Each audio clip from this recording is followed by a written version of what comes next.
Without truth, there can be no justice. Ladies and gentlemen of the jury, have you reached a verdict? We have, Your Honor.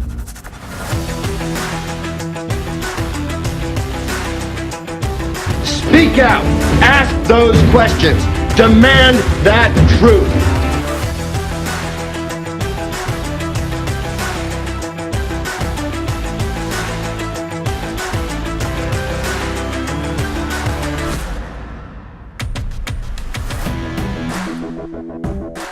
Hi everyone, and welcome to episode 5 of Truth is Justice.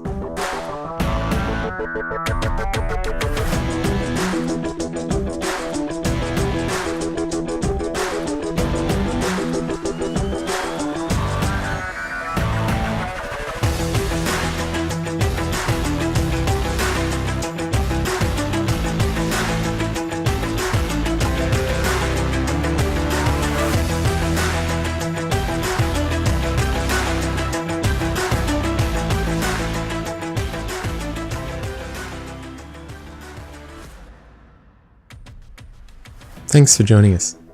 Last week we played for you the police interviews of Herman Melgar, his wife Maria Melgar, and their daughter Marissa. These interviews were conducted just hours after Herman and Maria had arrived at 9538 Kelsey Meadows Court and discovered Jim murdered and Sandra bound in the closet. Herman and Maria's interviews were conducted in Spanish, and we provided links to the translations of those interviews in the show notes. We also provided links to the transcripts of the trial testimony of Herman and Maria during Sandra's trial in 2017. We also put up the translation of Herman and Maria's discussions with Bob, which were played on episode 5 of his show. Thank you very much to Atty for the work she's done on that. If you haven't already, we encourage you to have a read through that material, even just to skim through it if you don't have a lot of time, just to familiarise yourself with the way Herman and Maria reflect on that night. The material provides a fantastic insight into how Herman and Maria's memories of that evening seem to have developed, and in some ways have been adapted over the years. The material also gives a great insight into the value of the interviews conducted that evening by Deputy Garcia and why, at least in my opinion, the suggestions by Bob that the right questions weren't asked is entirely incorrect. I believe Deputy Garcia's interviews with Herman and Maria that evening were thorough, they included all the right questions, and he had a high level of patience and persistence in ensuring that the information provided by Herman and Maria was accurate and that it was clearly conveyed. Now we are going to continue with our progression through the material, and this week we are considering the follow-up episode to episode 5 that Bob released. Now Bob describes his interviews with Herman and Maria, which were conducted over 2,000 days after the night of Jim's murder, as being, and to use Bob's words, some definite game changers. Now Bob supports that grandiose statement by referring to elements of Herman and Maria's memories from that evening, and by the suggestion that somehow, and for some reason, he was the right person to be asking the right questions. Now in this episode, we will demonstrate to you why that simply isn't the case.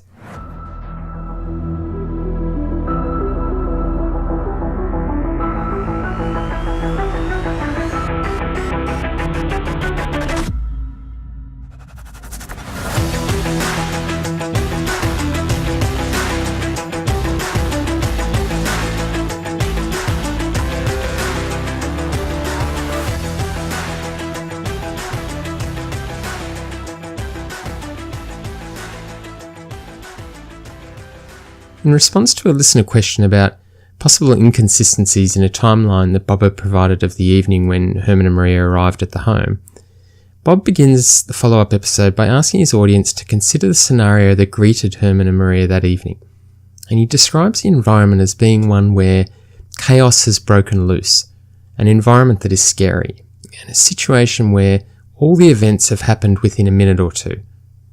Now, Bob then proceeds through a very quick summary of the events, and quick both in terms of the actual events that he rattles off, and quick in terms of the speed of his speech, to try and demonstrate the rapid sequence of events that took place. I actually think that Bob makes a pretty good point here, particularly regarding the nature of the events and the time frame within which it occurred. But once again, this is a pattern that occurs over and over again, and not just in this season, and this case with the murder of Jim, but across other seasons of his show. The problem is the constant inconsistent application of a way of thinking that really lets the show down, and I'll explain why that statement is true in this context. I entirely agree that the environment inside the home that night would have been chaotic. It most definitely would have been intimidating and likely quite scary. I also agree that all the events after Herman and Maria's arrival at the home would have passed by very quickly. I believe that under those circumstances, most people would make certain decisions spontaneously and without considerable thought or periods of contemplation.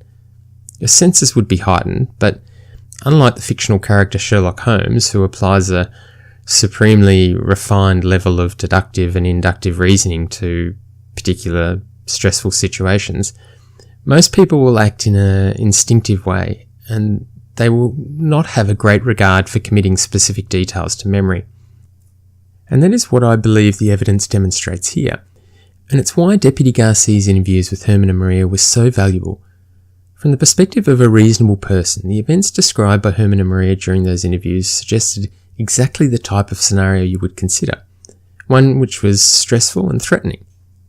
Now, they described the events as any reasonable person would likely describe them in that same situation.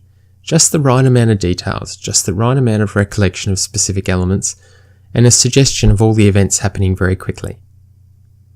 The problem, as I see it, with Bob's approach, is that one can't describe a scene as chaotic and stressful and scary and all happening at a rapid pace, but then at the same time suggest that specific details were committed to memory. Not just short-term memory, but long-term memory, over 2,000 days after the events. And that at the same time as it all happening quickly, he suggests that there seemed to be considerable time at different points for contemplation and consideration of certain elements. And that's where the inconsistencies are. Now, as we progress through this episode, we will highlight a number of differences between Herman and Maria's statements made on that evening during their interviews with Deputy Garcia, and during their testimony at Sandra's trial, and then again during the recent interviews with Bob. Now, to be clear, we're not in any way suggesting that the statements made by Herman and Maria have been intentionally or in any way consciously adapted to fit a given narrative or a given theory. We're suggesting that memories change over time and that they're highly susceptible to modification. Bob himself has even discussed this concept very early on in his show whilst discussing the Adnan Syed case. And we heard Susan Simpson give a great explanation of this on the early episodes of Serial. Memories are very much like playing the children's game of whispering a message into the ear of the person next to you and waiting for that message to pass through many people before ending up back with you. The original message will likely have changed, and sometimes significantly so. Our memories can be impacted on in the same way. Now, it's entirely in conflict to say that a person's memory can be both easily modified and the accuracy of it degrades over time, yet somehow that same memory can be strengthened over time and heightened in its accuracy, yet that's exactly what Bob is suggesting. Those of you that have read the material I discussed earlier in the episode will have a good idea of some of the elements that changed significantly in Herman and Maria's recollection of that evening, and we will raise those as we progress through this episode. At about the 7.5 minute mark, Bob is asked a question by a listener about the side gate leading to the backyard, and the relevance of whether it is locked or unlocked. The quick point I want to make here is that Bob's response is something that stood out to me.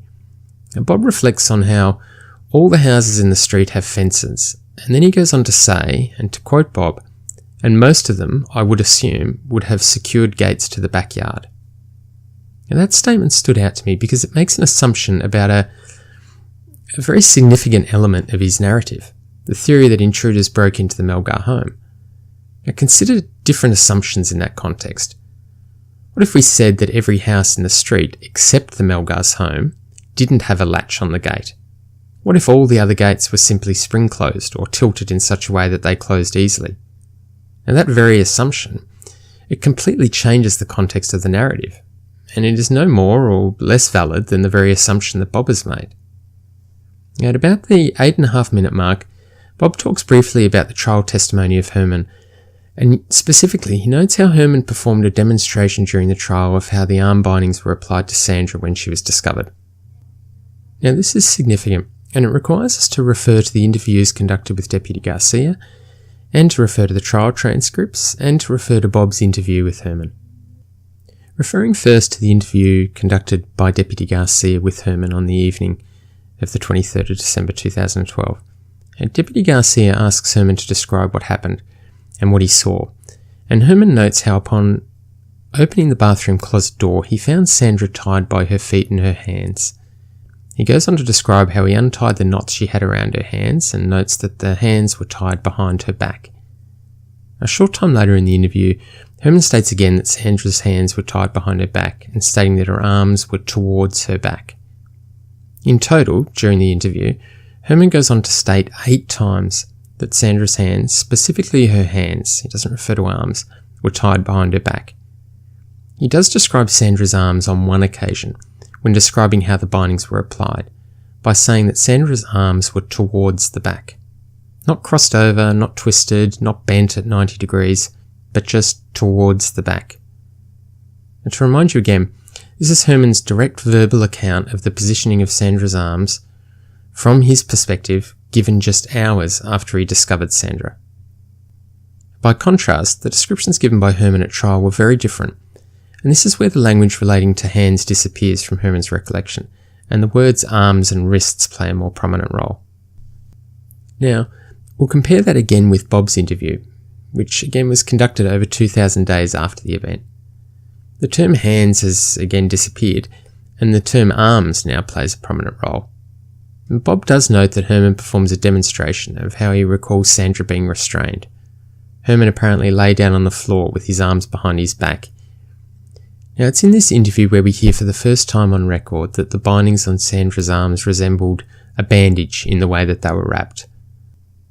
And Bob goes on to state that Herman indicated, by demonstrating on Bob's arms, that Sandra's arms were bent at a 90-degree angle behind her back, with her forearms parallel to each other. The narration that Bob provides indicates that the bindings were wrapped around several times, extending from elbow to elbow, and it's described that they were like stripes on a candy cane. Now you can see the way the recollection evolved and the changing terms which were used. Is that due to a memory that has improved dramatically over time with respect to an accurate recall of the specifics of arm positioning and wrapping of the binding, or is it something that has evolved in some other way? Now Bob finishes Herman's interview with another narration where he makes the statement that things may have turned out differently, and to quote Bob, "if the police had ever asked Herman how she was bound." If you haven't read the interview with Herman, I strongly encourage you again to have a read through it. Or if you speak Spanish, listen to it.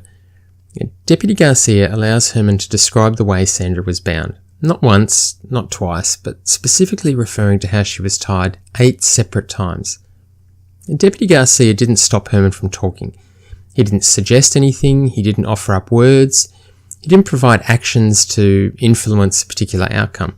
He simply asked the right questions to get good, accurate responses. At about the 9-minute mark, Bob begins to talk further about Herman's testimony and makes some quite startling observations about the mindset of the prosecutor, Ms. Barnett's reasons for not cross-examining Herman. I say startling because I think it's an incredibly difficult thing to do with any confidence to determine the motivations of another individual, especially in a highly complex situation such as the prosecution of a criminal murder trial and the examination of a witness. I've witnessed many trials, and I could not say with any degree of certainty what the mindset of a specific member of the defence or prosecution teams was with respect to their decision of whether to cross-examine a witness. Now, Bob goes even further in making the following statement, and to quote Bob, "That also goes to show how disinterested the prosecution was in finding out what actually happened." Bob then notes how Herman's testimony is completely contradictory to what Ms. Barnett is telling the jury. Interestingly, and it's very, very telling, during this response and these renewed attacks on Ms. Barnett, Bob makes absolutely no mention of Maria's testimony at trial, or her lengthy cross-examination and re-cross-examination by Ms. Barnett. Nothing. There's not a word. And there's a very good reason for that. Maria's testimony was contradictory in certain important respects with regards to Herman's testimony, and it supported what Ms. Barnett explained to the jury.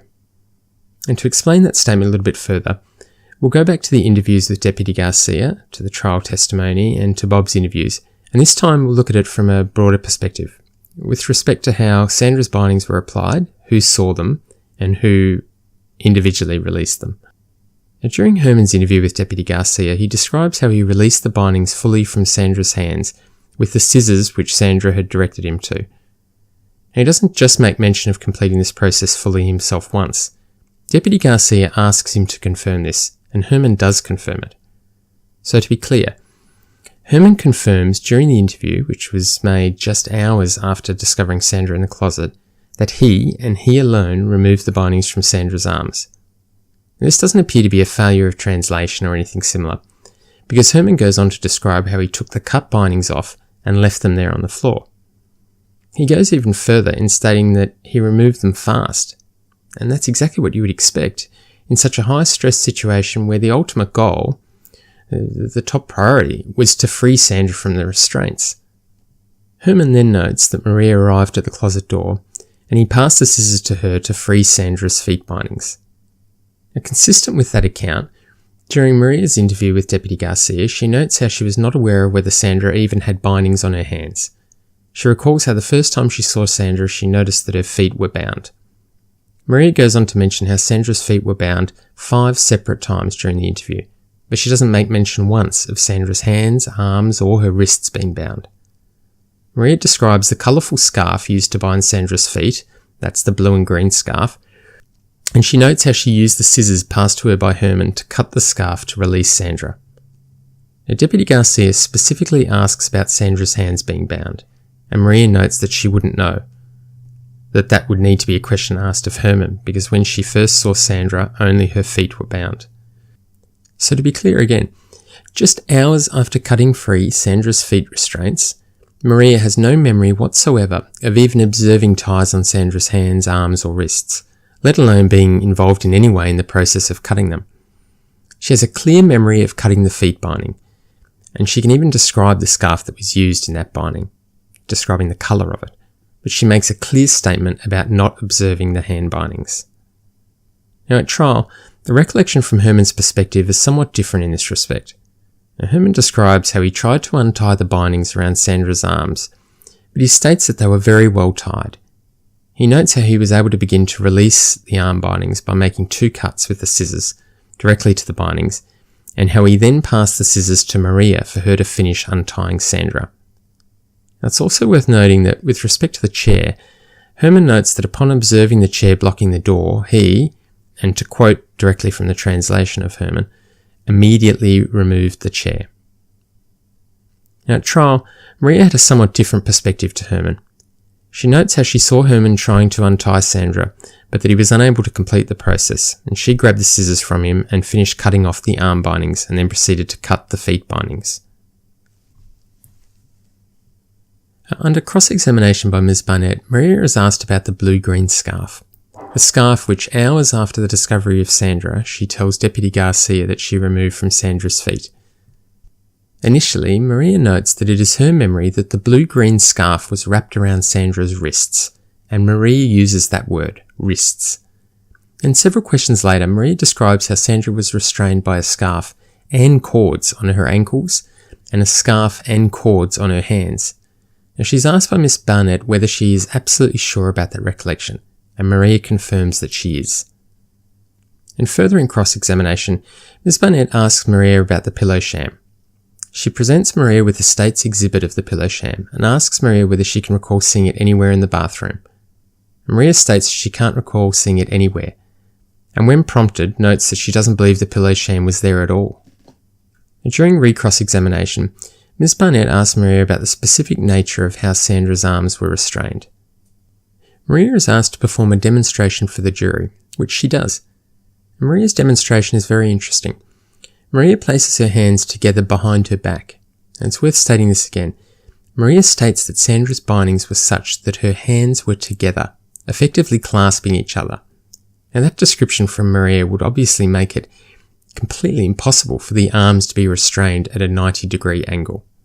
Now, a final point with respect to Maria's trial testimony, and with respect to the chair. Now, in response to a question about how difficult it was for Herman to release the chair, Maria notes that it was hard for him to release the chair, and that she left him to do that while she looked in other parts of the house for Jim. You recall that it is in contrast to Herman's statement that he removed the chair immediately, and that was Herman's words. Now, we'll see how the recollections change during Herman and Maria's interviews with Bob. This is where it gets very interesting. Now, Herman describes to Bob how he helped Sandra sit up so that he could inspect the bindings to find the knot. He states that he was unable to find the knot anywhere. It's worth noting that this is the first time that we have heard on record that Sandra was sat up before being released from either of her restraints, and would appear to be inconsistent with Maria's recollection about her first sighting of Sandra and Sandra's body position at that time. Herman goes on to note that after gathering the scissors, he was able to make 2 or 3 cuts to the bindings, but that Sandra remained restrained. He notes that he then gave the scissors to Maria for her to finish cutting the bindings off Sandra's arms. With respect to the release of the arm bindings, Maria provides a similar description to Bob to the one that she provided during the trial. She notes how Herman passed her the scissors and asked her to finish untying Sandra by using the scissors. Bob asks Maria the question whether, when she started helping Sandra, were Sandra's arms still tied up, and Maria confirms to Bob that they were, and she notes that her arms were still crossed. Maria notes how she cut the bindings in a way that allowed her to untie Sandra's arms, and that she was then able to cut and free the bindings from Sandra's feet. Bob then asked Maria to demonstrate the way Sandra's arms were restrained, and in the notations Bob describes how Maria performed a demonstration which was the same as Herman's, both arms bent at 90 degrees behind her back with her forearms parallel to each other. Now, something worth noting, you'll notice how both Herman and Maria both performed demonstrations of their arms being restrained behind their backs. You may also remember the number of times, the number of people that Bob has claimed are simply unable to perform that demonstration. Himself and his wife Becky come to mind immediately. It's just something that seems odd to me. Herman and Maria are both able to do the demonstrations willingly and on command multiple times. Yet in the weeks following, there's suggestions by Bob and by others and on the various Facebook groups that the mere movement of the arms in that way for a lot of people is almost impossible, or at least damagingly painful. And clearly I don't agree with that contention in any way. You will have seen during these descriptions that the memories from that evening have changed substantially between hours after the incident to 2,000 plus days later. And that is what memories do, they change. And that is why, for most people, your ability to recall an event is at the peak level of accuracy a short time after the event happens. Going back to Bob's original statement at the 9.5 minute mark that led to us considering the police interviews, the trial testimony and Bob's interviews. For Bob to state that Ms. Barnett was somehow contradicted in what she told the jury is not only false, it completely misrepresents what happened.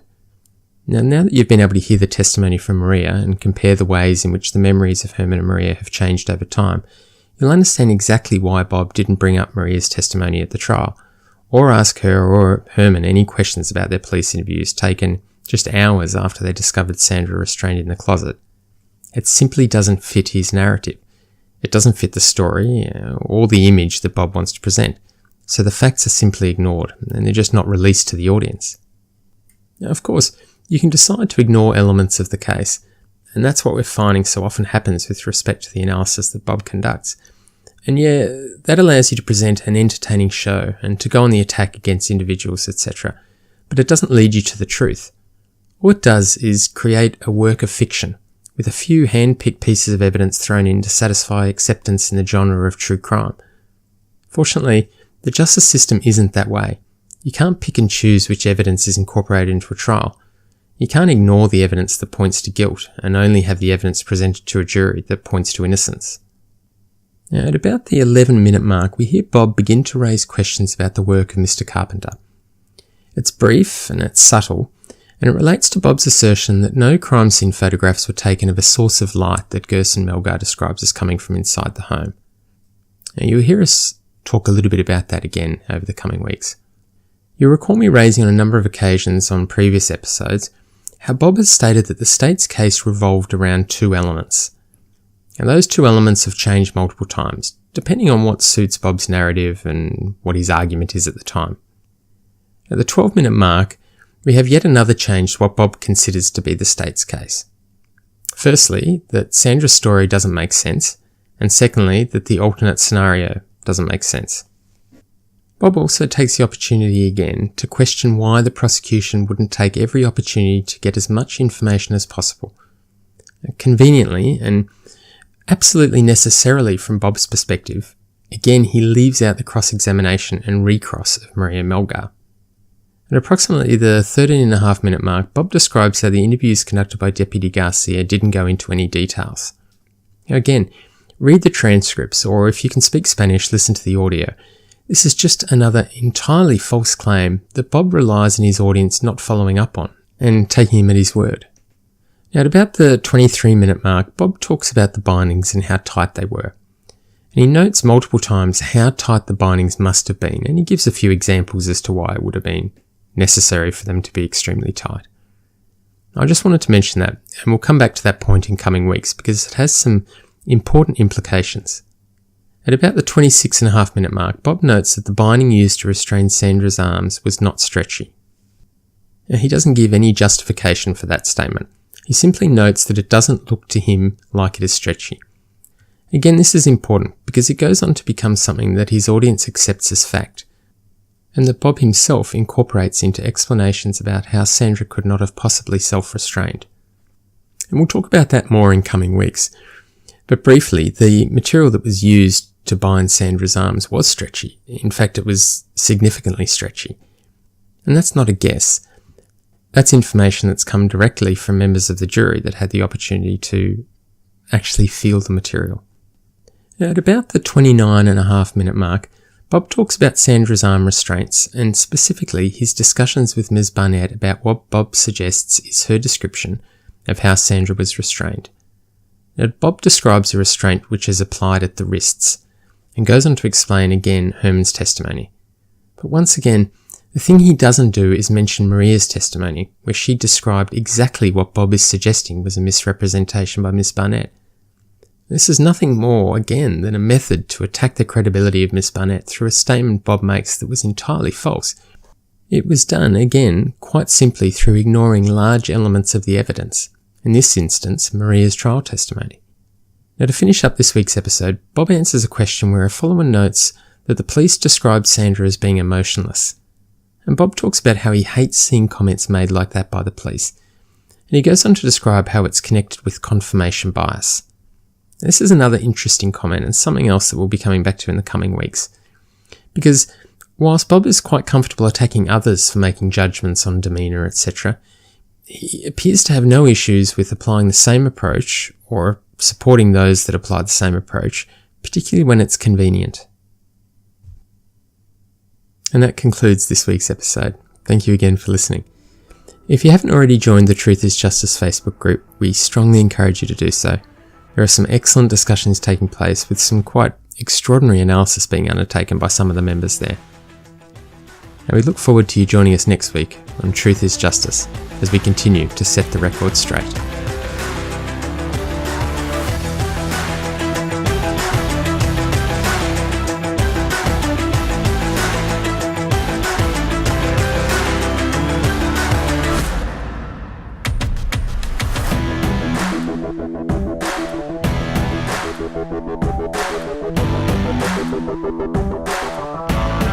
Thank you.